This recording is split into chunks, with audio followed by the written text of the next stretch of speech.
adorai, arcanjos adorai, ao Rei que se humilhou na cruz com glória, glória, glória, glória, com glória coroai. Escolhida geração de Deus eterno Pai, de Deus eterno Pai, ao grande autor da salvação, com glória, glória, glória, glória, com glória coroai. Remidos todos com fervor, louvores entoai, louvores entoai, ao que da morte é vencedor, com glória, glória, glória, glória, com glória coroai. Ó raças, povos e nações, ao Rei divino honrai, ao Rei divino honrai, a quem quebrou os grilhões, com glória,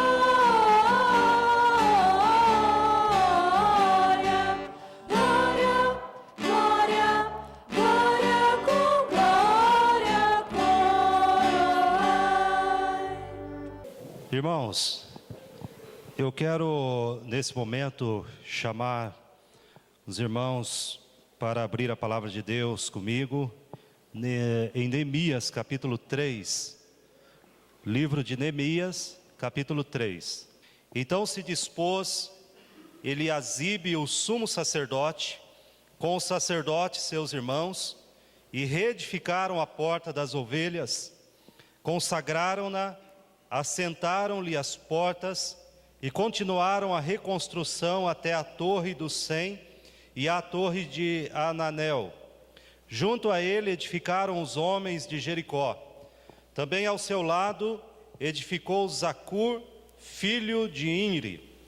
Nós vamos orar nesse momento, feche seus olhos, vamos buscar a presença do Senhor em oração mais uma vez. Senhor, nós estamos aqui nesta noite, neste domingo, prontos, Pai, para ouvir a mensagem do Senhor. Muitas vezes o nosso coração é distraído, muitas vezes, Pai, a nossa mente se perde em pensamentos que se afastam do Senhor. E agora, em nome de Jesus, que o Senhor traga cativo todo pensamento à glória de Cristo, para que assim, Pai, nós possamos entender a mensagem do Senhor. E ao entendê-la, o Teu Espírito Santo também nos ajude na prática desta mensagem, para que haja transformação em nós. É a nossa oração em nome de Jesus. Amém, Senhor. Amém. Irmãos, eu quero falar um pouquinho sobre a unidade da obra de Cristo. E é interessante quando nós olhamos a palavra de Deus, e Paulo, quando vai falar sobre igreja, compara acertadamente a igreja com o corpo.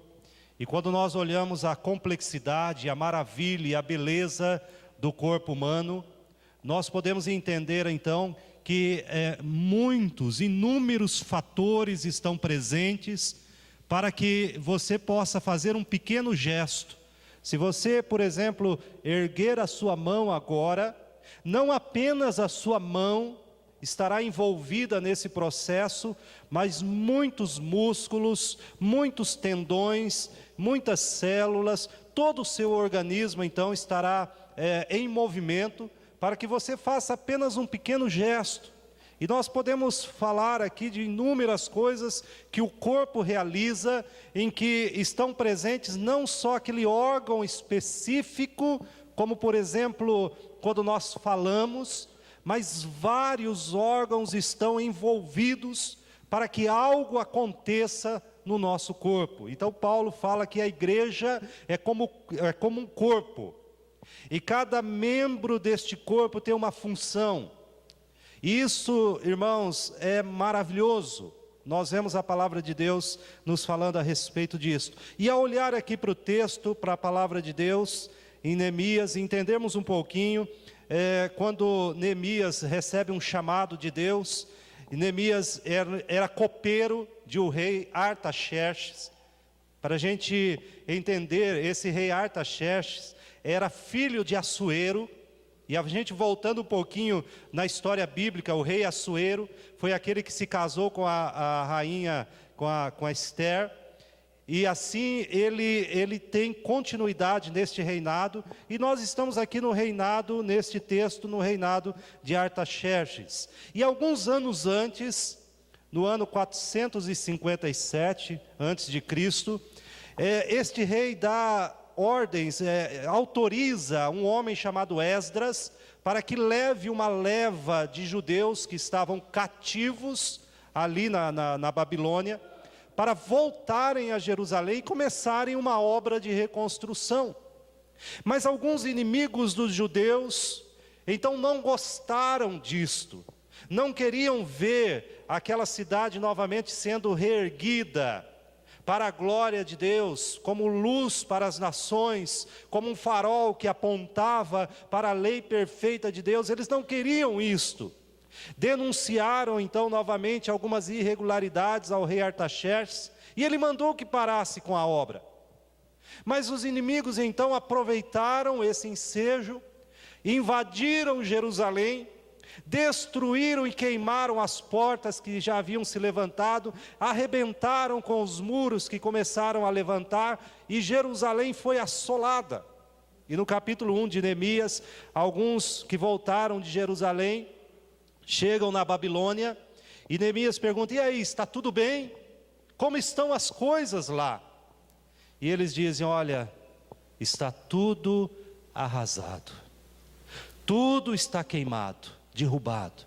E Neemias se assenta, chora e ora diante de Deus por 3 meses, em uma intensa oração diante do Senhor. E finalmente Neemias consegue da parte do rei um favor, que novamente autorizava para que Jerusalém fosse reedificada. E assim começa um processo maravilhoso, irmãos. E esse texto nos dá aqui realmente um incentivo, de um zelo, de uma dedicação, de alguém que realmente se dedicava às coisas de Deus. E nós podemos pegar isto para nós, que também da mesma forma o Senhor nos chama como igreja, como povo de Deus, como uma unidade, para trabalharmos, para nos esforçarmos na obra de Cristo. Esta foi a obra dada àquele homem, Neemias, naquele tempo, e aquilo que ele tinha que fazer. E a nós também hoje, como igreja, nós temos uma obra específica. Nós temos um trabalho a ser feito para a glória de Cristo. Alguém já disse o seguinte, certa vez alguém disse o seguinte: eu gosto do trabalho, eu gosto do trabalho. O trabalho é algo que me fascina. Inclusive, disse essa pessoa, eu fico horas vendo as pessoas trabalhando, porque eu gosto de ver o trabalho. Na obra de Deus não pode ser assim. De vez em quando a gente passa por algumas obras, principalmente obras públicas, enquanto alguém está cavando um buraco, trabalhando, tem 3 ou 4 observando aquele buraco ser cavado. E muitas vezes, irmãos, infelizmente, na igreja, no reino de Cristo, algo semelhante acontece. Enquanto alguém está trabalhando, outros se autonomeiam como críticos, ou se autonomeiam como inspetores daquele trabalho, mas ele mesmo não faz, ele mesmo não move nada para ser feito. Então esse texto nos traz alguns princípios que são centrais aqui na vida da igreja, e no serviço de Cristo. No capítulo 3 de Neemias, nós vemos aqui a obra sendo executada. Quando Deus chama, então, Neemias fala: olha, eu tenho um trabalho a ser feito. E Neemias, pela graça de Deus, reúne aquele povo para o trabalho. E pela graça de Deus, Deus reuniu a igreja em torno de Cristo como um corpo, para a obra, para o trabalho. Então esses princípios, irmãos, no versículo 1, fala que no serviço a Deus, nós precisamos de humildade. O versículo 1 diz assim: então se dispôs Eliasibe, o sumo sacerdote, com os sacerdotes seus irmãos, e reedificaram a porta das ovelhas, consagraram-na, assentaram-lhe as portas, e continuaram a reconstrução até a torre do Sem e a torre de Ananel. Então nós vemos encabeçando a lista de trabalhos de reconstrução, de restauração, de reerguer os muros, um sacerdote chamado Eliasibe. Irmãos, esse homem tinha 80 anos, este sacerdote, aqui nesta época. E nós vemos, irmãos, que aqueles que estavam à frente, a liderança, os sacerdotes, arregaçaram as mangas e deram exemplo para que o trabalho começasse. Hoje nós temos muitas vezes um movimento dentro de igrejas, aonde então a liderança, que deveria dar o exemplo, que deveria ser o primeiro a realizar a obra de Cristo, o serviço para Cristo, são aqueles que querem ser servidos. Muitos acabam achando então que a igreja existe para lhe servir. E muitas vezes, é claro que isto não está apenas na liderança evangélica, mas no coração de muitos irmãos. Que a igreja vive, que a igreja existe para lhe servir, e por ela exercer uma função, ela exercer uma liderança, então ela não se envolve com a obra de Cristo, ou com qualquer obra. Irmãos, o texto nos fala que estes sacerdotes começaram a reconstruir uma parte e erguer um portão chamado Portão das Ovelhas. O Portão das Ovelhas, pelo próprio nome, né, já sugestivo, era um local próximo ao templo. E era justamente o portão por onde entravam as ovelhas que eram levadas ao templo, que eram levadas até ali para o sacrifício, para que o culto a Deus tivesse lugar naquela ocasião, naquela época. Então todos os sacrifícios, todas as pessoas que entravam para a adoração, entravam pela porta das ovelhas, e ali se dirigiam ao templo para a adoração. Isso para nós é muito sugestivo, principalmente para nós, as lideranças, seja o pastor da igreja, sejam os presbíteros, sejam os diáconos, sejam os professores da escola bíblica, sejam os presidentes ou todos os que estão investidos de autoridade nas sociedades internas da igreja, para todos aqueles então que Deus deu autoridade para ser exercida no meio do povo de Deus, que nós que estamos como autoridade devemos facilitar, contribuir para que as pessoas possam ter acesso à adoração ao nosso Deus. Nós não podemos ser dificultadores. Quando Paulo vai falar do propósito de todo o ministério, que não é o engrandecimento dos líderes, que não é o engrandecimento da instituição, da organização religiosa, mas ele vai dizer em 1 Coríntios 10, 31, portanto, quer comais, quer bebais, ou façais outra coisa qualquer, fazer tudo para o quê? A glória de Deus. Mas irmãos, infelizmente, quantos líderes, eles então querem ser servidos e não servir ao Senhor Jesus. Então com Eliasibe, esse sumo sacerdote, que tinha mais de 80 anos, e com os seus irmãos sacerdotes, poderiam muito bem usar de uma prerrogativa, dizendo: nós observaremos o trabalho, nós veremos como o trabalho andará, mas não se envolvessem. Mas eles se envolveram, desde um sacerdote idoso, até todos os sacerdotes estavam ali, porque sabiam que tinham um chamado de Deus para agirem no meio do povo de Deus, na igreja do Senhor Jesus. Irmãos, as palavras de Jesus em sua oração sacerdotal, lá em João capítulo 17, versículo 4, ele fala da força que motiva todo o ministério cristão. E ele diz assim: eu te glorifiquei na terra, consumando a obra que me confiaste para fazer. Jesus Cristo foi designado por Deus, sendo Deus, se torna homem. E na sua oração ele diz: Pai, aquela obra que o Senhor me deu, aquela obra que o Senhor me confiou, eu fiz. Irmãos, cada cristão, cada um de nós, você que está aqui assentado esta noite, que já foi chamado por Jesus, já teve uma experiência com Cristo, você não foi chamado para não fazer nada. Você não foi chamado para ser um espectador. Você não foi chamado para ser um fiscal de obras. Você não foi chamado para ver outros trabalhando, mas você foi chamado para exercer um trabalho, exercer algo para o Senhor Jesus. Nós temos um outro princípio aqui, quando nós falamos da unidade na obra de Cristo, e nós temos um outro princípio aqui para a vida da igreja, para o serviço de Cristo, que está no versículo 2. Ele fala do trabalho, no versículo 1 ele fala o trabalho, o serviço a Deus deve ser em humildade.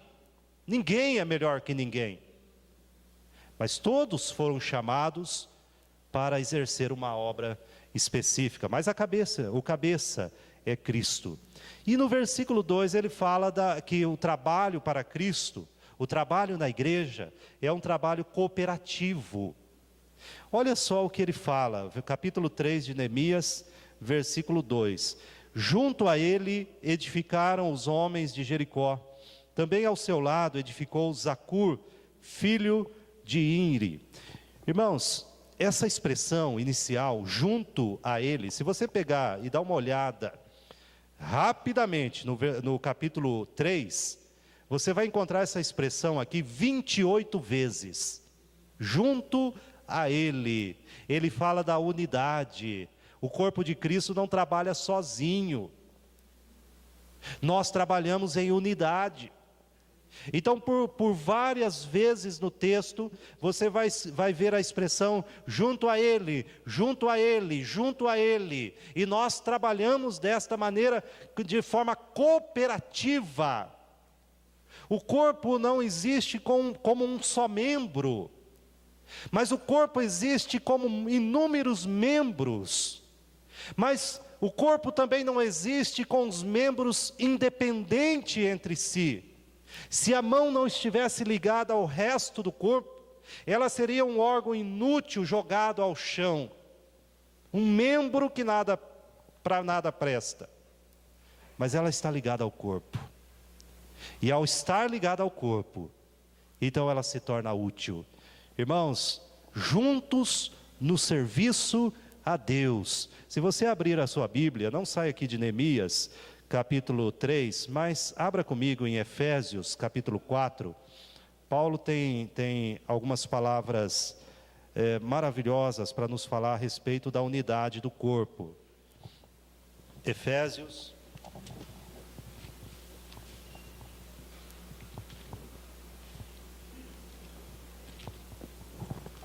Efésios capítulo 4.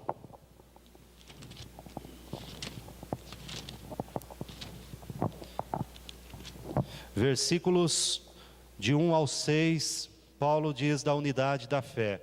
Rogo-vos, pois eu, prisioneiro no Senhor, que andeis de modo digno da vocação a que fostes chamados, com toda a humildade e mansidão, com longanimidade, suportando-vos uns aos outros em amor, esforçando-vos diligentemente por preservar a unidade do Espírito no vínculo da paz.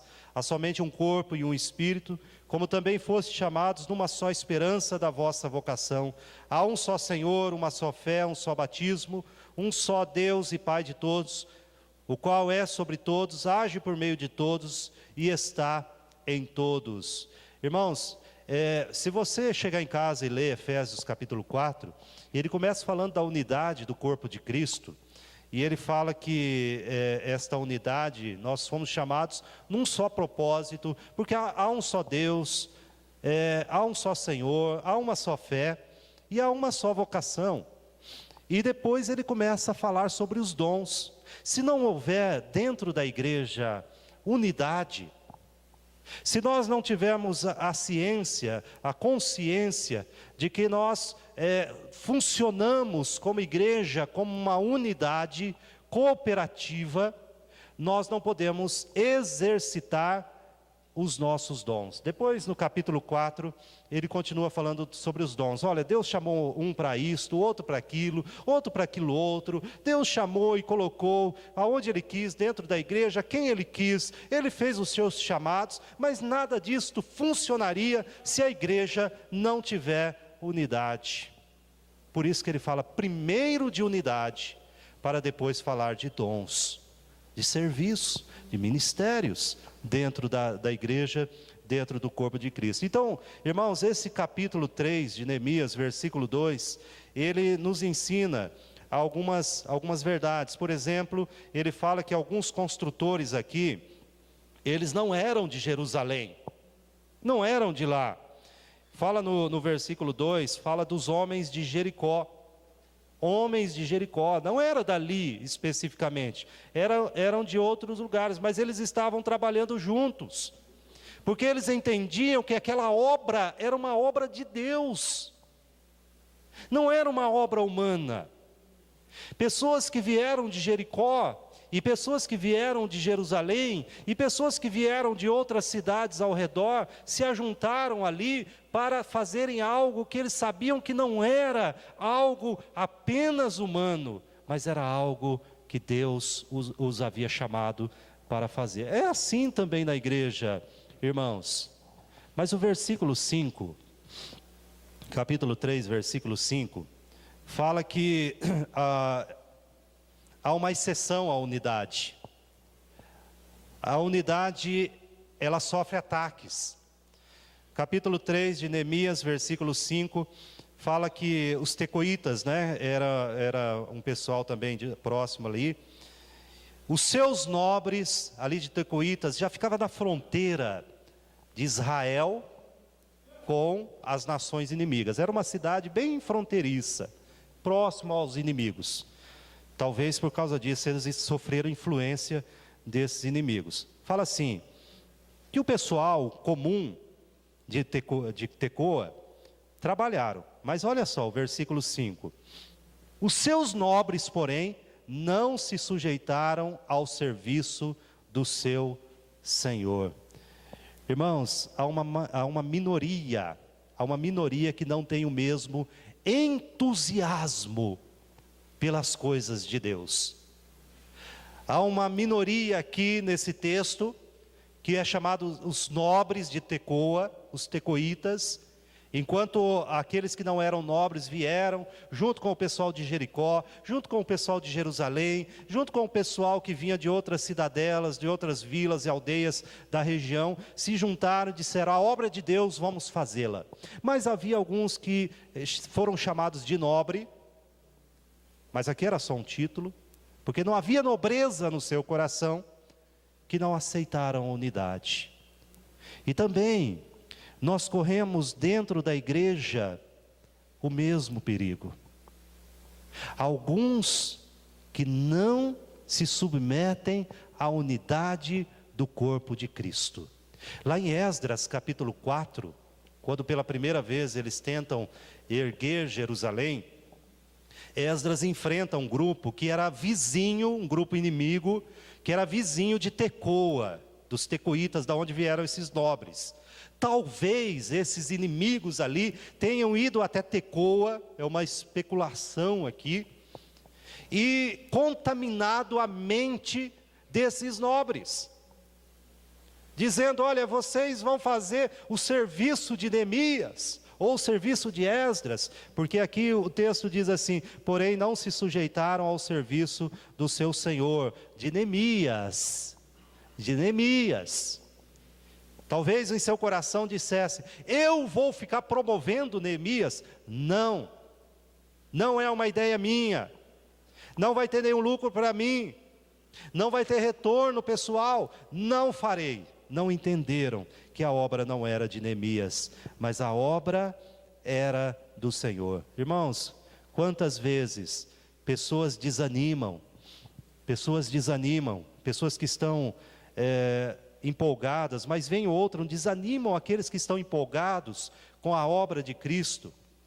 Quantas vezes pessoas vêm e dizem uma palavra, fazem algo, e elas destilam desesperança no meio do povo de Deus, desanimando outros, trazendo então conflito, falta de fé e arrogância.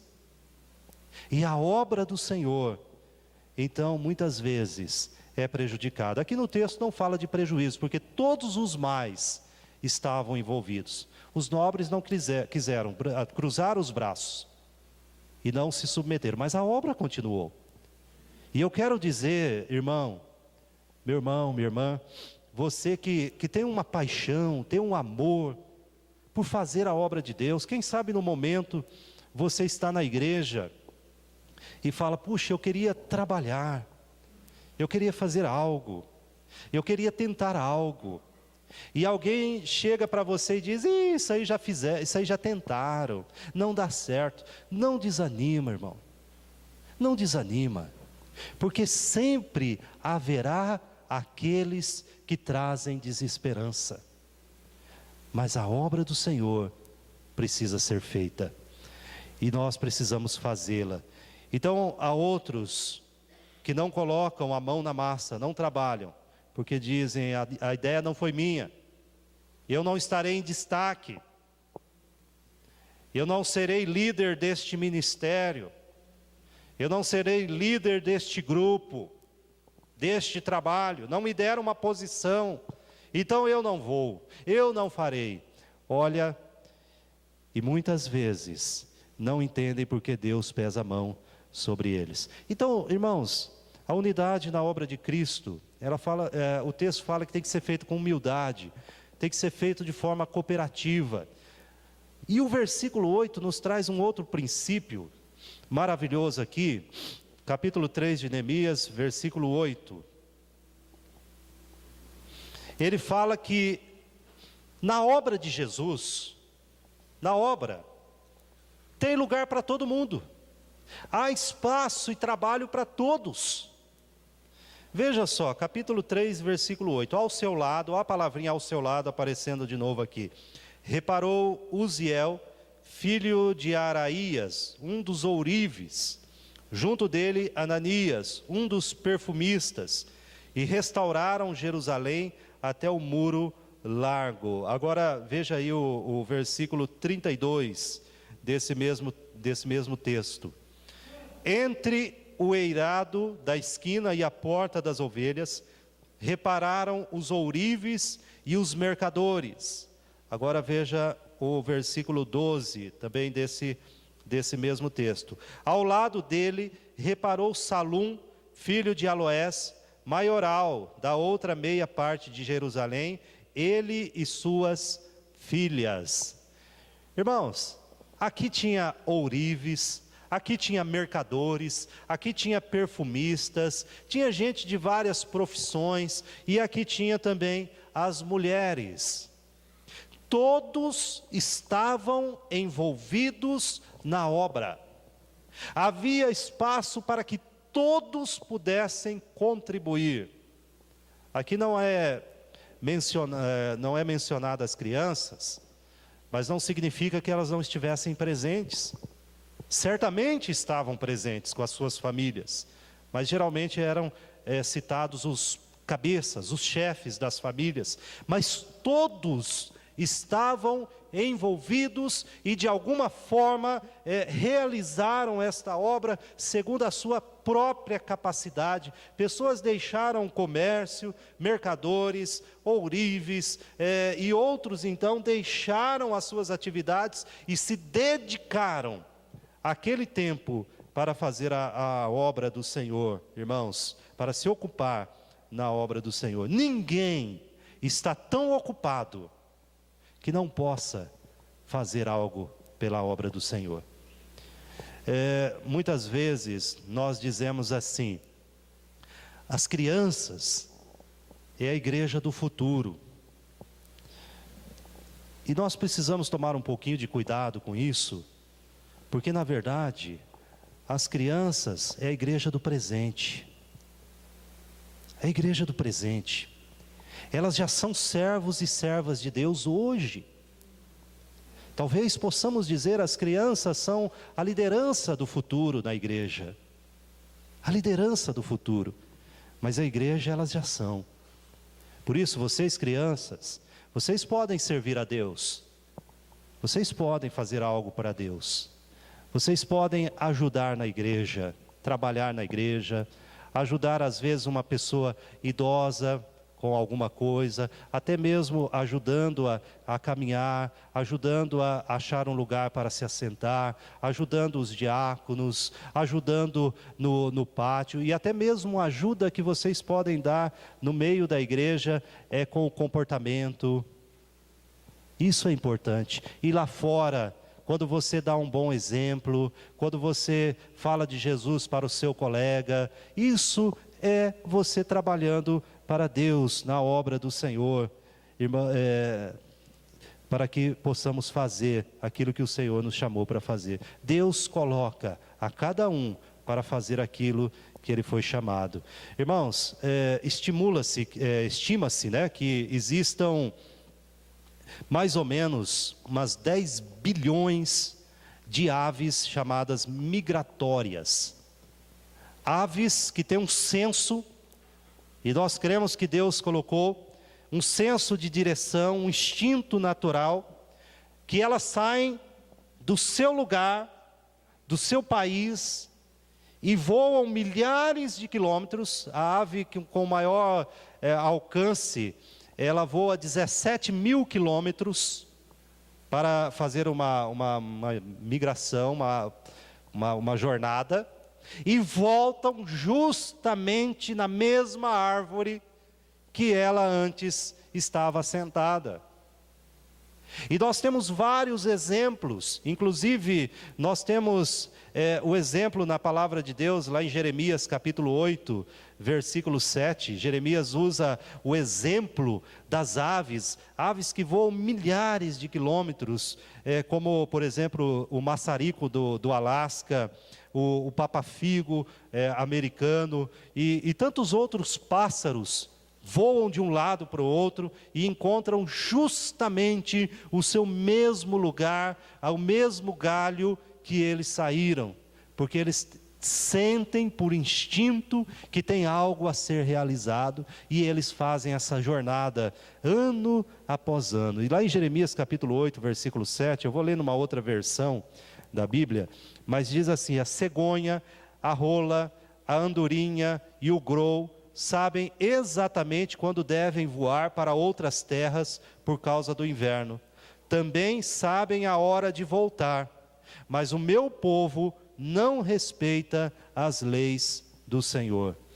Irmãos, nós sabemos que nós seres humanos, nós temos menos instintos naturais do que as aves. Isso é certo. Às vezes a gente não tem nem instinto de direção, se perde, né? Hoje, se nós não tivermos aí um GPS, nós talvez não consigamos chegar onde a gente queria. Mas Deus implantou em nós algo que Ele não colocou nos pássaros e nenhum outro, uma outra criatura. A capacidade de servi-lo com os nossos dons e os nossos talentos. A capacidade de servir a Deus com os nossos recursos, sejam eles financeiros, intelectuais, físicos, relacionais. Deus colocou esta capacidade em nós para que nós pudéssemos servi-lo dentro do corpo de Cristo, dentro da igreja, para a glória do Senhor.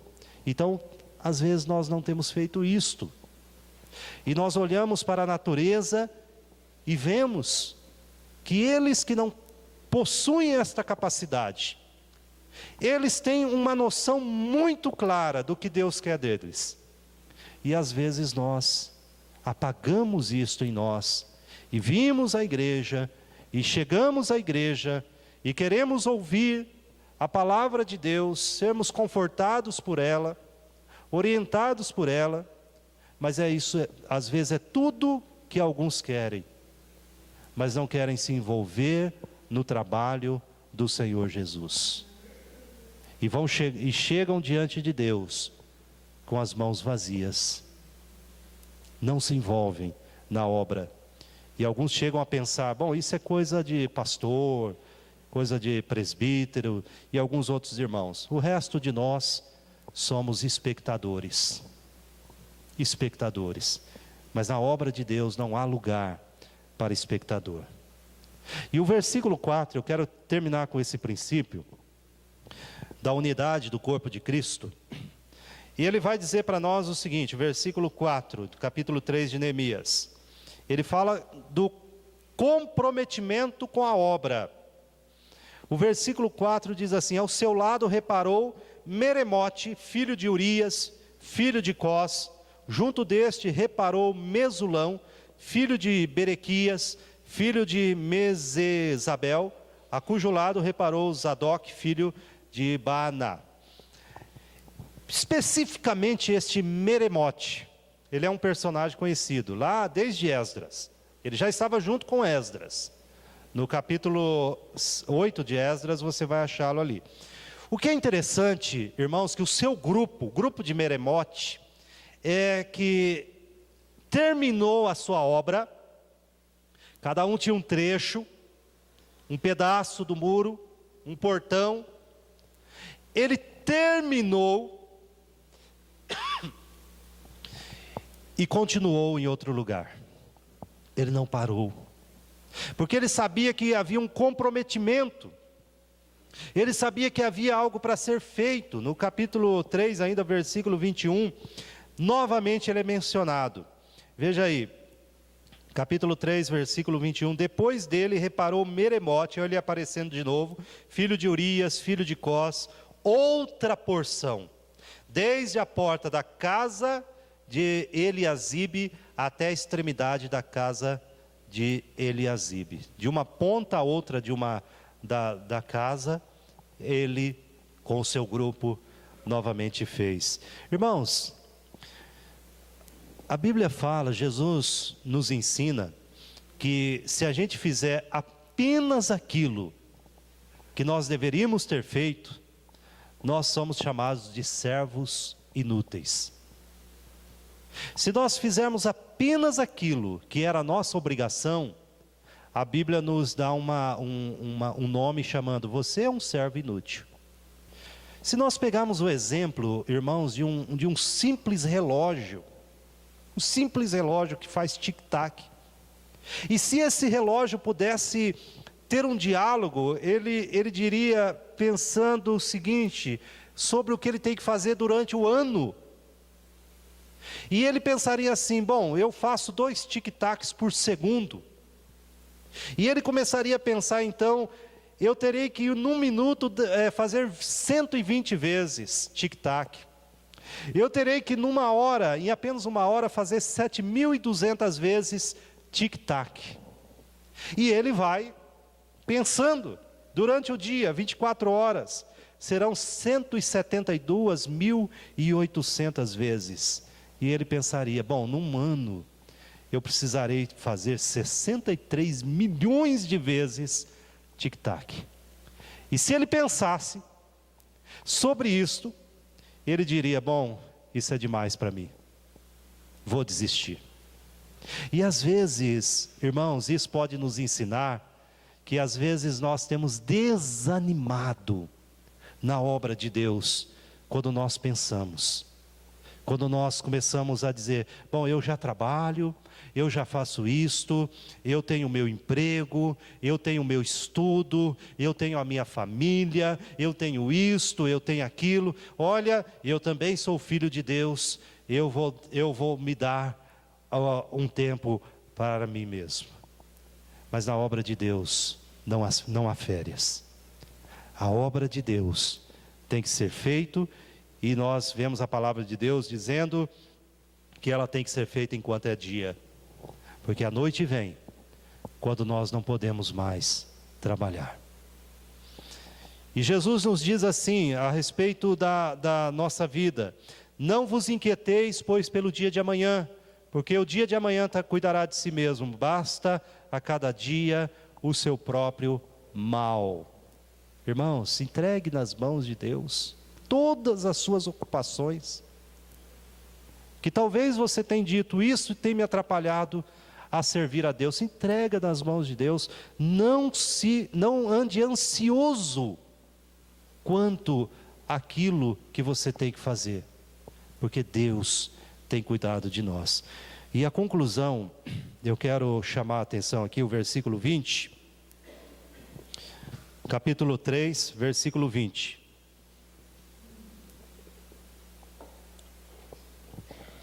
Quando ele fala assim: depois dele reparou com grande ardor. Eu quero que a gente leia junto este versículo 20, porque essa é a tônica do trabalho a Cristo, né? Vamos ler juntos? Leiamos. Depois dele reparou com grande ardor Baruque, filho de Zabai, outra porção, desde o ângulo do muro até a porta da casa de Eliasibe, o sumo sacerdote. Grande ardor. Muitas vezes, irmãos, nós não temos nem vontade de vir à igreja, quanto mais trabalhar com ardor na obra de Cristo. E nós precisamos pedir misericórdia para Deus, porque aqui há um grande ensinamento para nós, porque este Baruque, ele não só trabalhou, mas ele trabalhou com ardor, com vontade, com desprendimento a vida, na sua vida. Muitas pessoas têm grande ardor para fazer uma faculdade, grande ardor para trabalhar num novo emprego, grande ardor para ter uma carreira, mas são mortos na obra de Deus, são inúteis na obra do Senhor. Se a igreja e o avanço da obra dependesse dele, ela não sairia do lugar. Não há ardor, não há paixão. Muitas vezes ela tem até paixão por hobbies, por fazer alguma coisa como hobby, mas não tem ardor para trabalhar na obra de Cristo. Ela não consegue doar um sábado, doar um domingo, doar uma noite, um dia, uma hora para fazer a obra de Jesus, mas consegue passar 2, 3, 4 horas em frente à TV, consegue viajar inúmeros quilômetros para fazer alguma coisa que ela goste e com muito entusiasmo, mas não conseguem dedicar 1 hora sequer ao Senhor. Não conseguem dedicar meia hora à oração. Não conseguem dedicar uma vida, nos momentos da sua vida, para a leitura da palavra. Não consegue se organizar para participar de um estudo bíblico, mas consegue se organizar para os seus hobbies, para os seus trabalhos, para aquilo que lhe interessa. Sem ânimo e sem alegria, o Senhor não aceita a nossa obra. Precisamos fazer com alegria. E o capítulo 4, versículo 6 de Neemias, fala o seguinte, capítulo 4, versículo 6. Assim edificamos o muro, e todo o muro se fechou, até a metade de sua altura, porque o povo tinha ânimo para trabalhar. Irmãos, não pense que a igreja, não pense que a obra de Cristo, a evangelização dos povos, vai acontecer se você e eu não tivermos ânimo em Jesus para fazer. Se não houver ardor no nosso coração, se não houver ânimo na nossa vida, certamente a obra de Cristo terá prejuízo. E assim, quem traz isto para nós? A presença do Espírito Santo, a certeza de que nós estamos fazendo algo para Deus, a certeza de que o que está sendo edificado não é uma instituição, o que está sendo edificado não é o nome de alguém, de algum ser humano, de alguma liderança, mas o que está sendo construído, o que está sendo edificado, é uma obra de Deus. E se a obra é de Deus, e se a obra é do Senhor, e se você acredita que esta igreja está neste lugar, que está aqui, e que se você foi colocado aqui, e se Deus te deu talento, Deus te deu algum dom, Deus te deu algum recurso, Deus te deu capacidade, inteligência, é que você está aqui para fazer uma obra. Você está aqui para fazer um trabalho, para a glória de Deus. Então, nesta noite, se você já tem trabalhado para Deus, e muitas vezes você tem murmurado, mas esse serviço que eu estou realizando na igreja está tirando meu tempo. Está tirando meu tempo.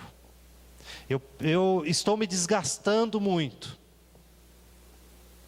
Está me deixando doente. Está tirando meu tempo com isto.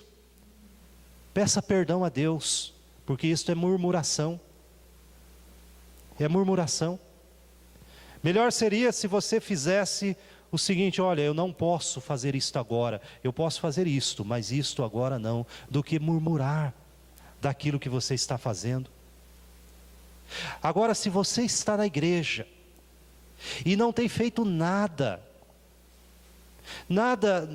você aceita, você não faz nada, peça misericórdia para Deus, para que Ele te abra as portas. Não pense apenas cargos institucionalizados, mas pense no que você pode fazer para Cristo. São inúmeras as possibilidades de alguém que tem ardor, de alguém que tem ânimo para o trabalho.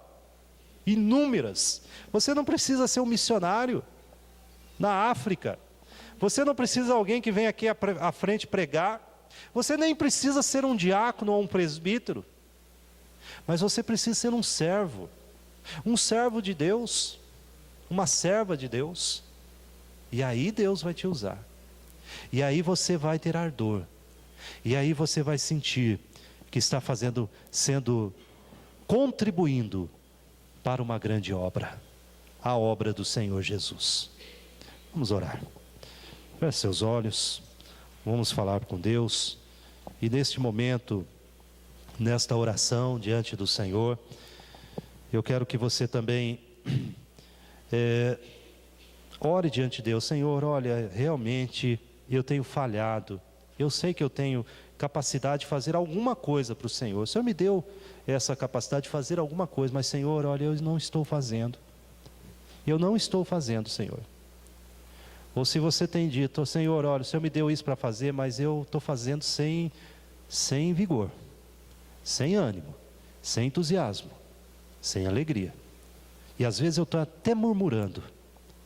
Fale com Deus agora, se coloque diante dEle, Ele que traz isso ao nosso coração. Isso não é uma produção humana em nós, é algo divino, vem de Deus esse ânimo.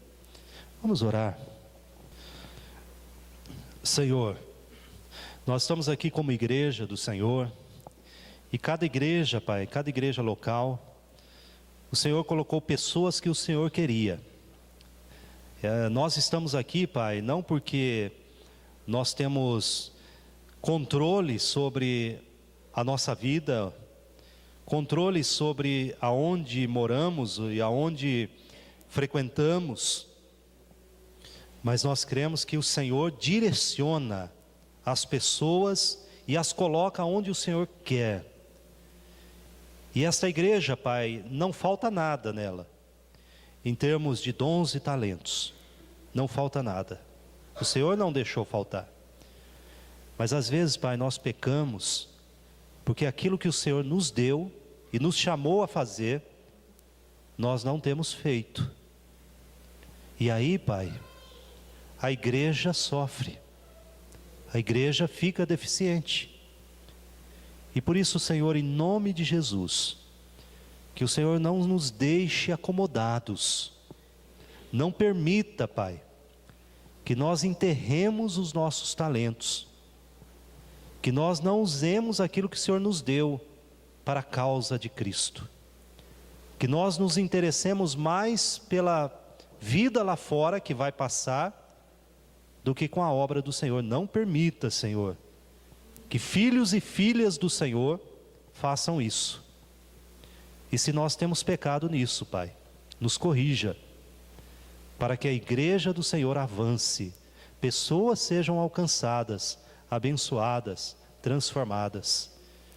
E assim, Pai, como nós vimos nesse texto da Tua Palavra, o próprio sacerdote Eliasibe e tantos outros, não só trabalharam, mas receberam também benefícios deste trabalho, porque as suas casas também foram edificadas. Nós também temos recebido, Pai, benefícios da obra do Senhor, dos Teus servos na nossa vida. Abençoe a Tua igreja, Pai, abençoe Teu povo. Desperta muitos aqui para trabalhos em muitas áreas, e tudo para a glória do Senhor, não para a exaltação de uma instituição, nem para a exaltação de uma liderança, mas para a glória do Senhor, para que muitos venham a conhecer a Jesus, através de irmãos e irmãs, que têm dons e talentos que o Senhor deu a eles. Nós oramos, Pai, em nome de Jesus. Amém, Senhor. Amém.